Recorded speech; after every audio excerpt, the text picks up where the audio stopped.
Good morning. Welcome. I am Kathy Magnuson from Wildwood Learning, and I help parents and their children ages 12 to 20 with creating a plan for educational options. This is including post-high school planning and strategies for reaching their goals. And today I'm going to talk to you about failing forward and helping our teens to fail forward. What would you do if your child was failing? That's a great question. I meet with parents all the time, and they talk about their children being fun and witty and talkative and loving and creative.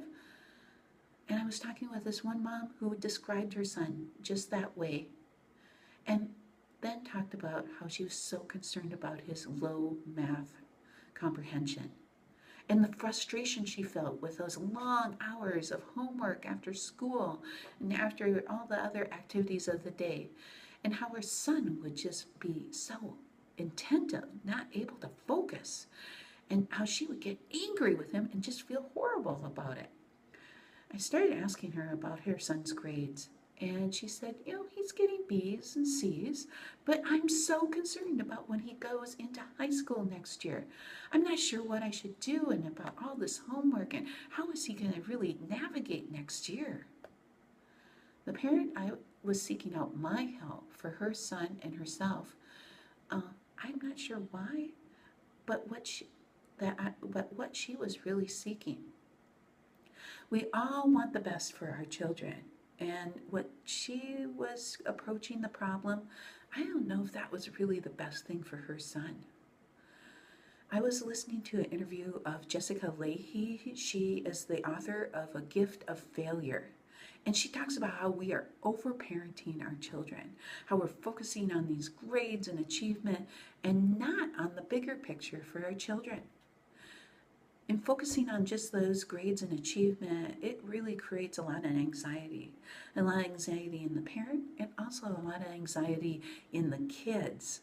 And just really hampers their ability and taking risks in their learning and their love for learning for many of those students.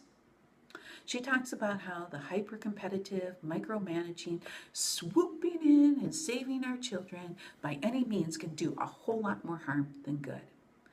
Well, I have 4 teens, and I've been in education for over 20 years, and I'm just as guilty of this as many parents.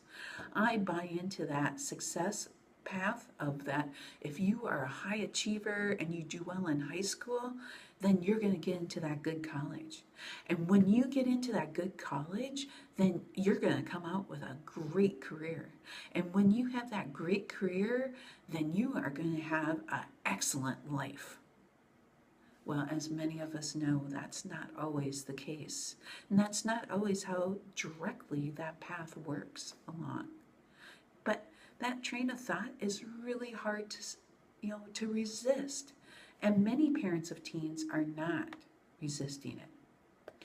As my conversation went along with this parent, I was talking to her and I said, what are your son's goals? What does he really want? Good question, she said. I'm not sure. And then I asked her, what do you really want in the long haul for your son?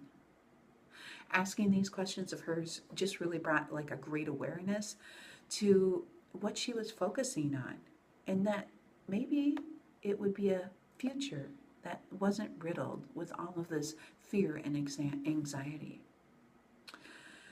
So how do we really learn? What really motivates us to learn?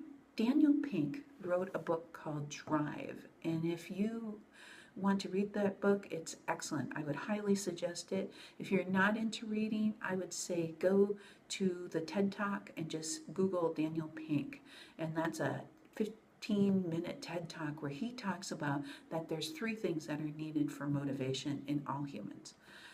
Autonomy, that we have direction over our own lives. Mastery, that we do something really well and master it.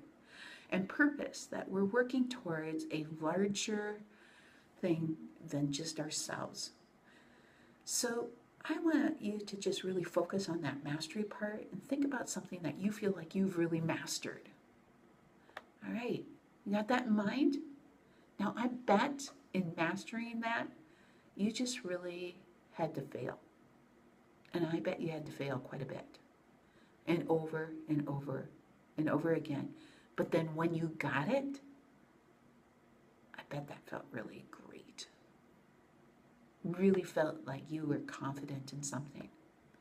And we are robbing our kids of that gift of failure, that understanding of how to fail, how to grow from these failures, and how to begin again until you have that mastery. Each of those failures that we allow our children to have helps them to fail forward. Meaning the failure is what moves them forward much more than their successes ever do. My daughter came home with an F on her report card, and she was pretty anxious about telling me, feeling kind of nervous. And when she told me, I thanked her for being honest with me, and then I said, how do you feel about that F on your report card? Do you really like it on there? And she's like, no, she did not like it on there. Well, do you know what you need to do to really move that up? Well, she knew what she had to do and how she had to go about doing it. And just being there, being that support for her, allowed her to be resilient and to move her grade up and to feel more confident that she could do that. And then just really trusting herself and being willing to take those risks so that she's able to do, and me knowing that she can do it to really move to where she wanted to be. So I want to call you in with me to help set parents free of that culture of helicopter parenting and being able to give kids a gift, the gift of failure. Over the past 3 years, I have been working through Wildwood Learning and helping parents and teens that are looking for that guidance in post-high school planning and educational options for middle schoolers, high schoolers, and beyond. I also work with parents and teens and strategies on how to reach their goals and be motivated in reaching those goals. I send out a newsletter twice a month. It has tips and resources in it, and it's for parents, grandparents, community members. So I'm really asking you to come join me. Join me at Wildwood Learning. You'll find there on my blog over 50 pieces of information, 50 things that I have shared with people. And to do that, you just have to go to www.wildwoodlearning.com, or you can sign up on my Facebook page, which is Wildwood Learning, and come on and join us on how you can support yourself, your parents, other teens in unleashing their brilliance through failing forward. So thanks so much for being with me here today and listening to how you can help your teens in being brilliant.